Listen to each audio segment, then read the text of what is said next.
కర్నూలు నగర municipal corporation TNTUC నాయకత్వంలో YV Ramana నేను ఎంవి నారాయణ ఆధ్వర్యంలో క్లాప్ డ్రైవర్స్ కలిసి మన ఆంధ్రప్రదేశ్ కార్పొరేషన్ స్వచ్ఛ భారత్ చైర్మన్ గారు కర్నూలు నగరానికి వచ్చిన సందర్భంగా కలిసి వినతిపత్రం ఇవ్వడం కూడా జరిగింది.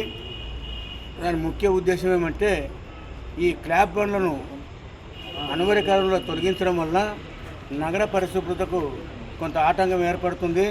అంతేకాకుండా 91 క్లాప్ బండ్ల డ్రైవర్లను కూడా ఆ రోజు తొలగించడం వల్ల వాళ్ళు బజారు పాలై రోడ్డు పాలై ఆకలి బాధతో ఉంటున్నారు. కాబట్టి తొందరలో క్లాప్ బండ్లు వచ్చేలాగా చూడమని, అట్లాగనే గతంలో పనిచేసిన క్లాప్ బండ్ డ్రైవర్లనే తీసుకోవాలని చెప్పి టీఎన్టీసీగా కోరడము, చైర్మన్ గారు కూడా మంచిగా స్పందించి మంచిగా నవ్వుతూ ఖచ్చితంగా 1 నెల లోపల బండ్లు వస్తున్నాయి, పాత వాళ్ళని తీసుకొస్తామని చెప్పి అందరి మధ్యన హర్షధ్వానాల మధ్యన తెలియజేశారు.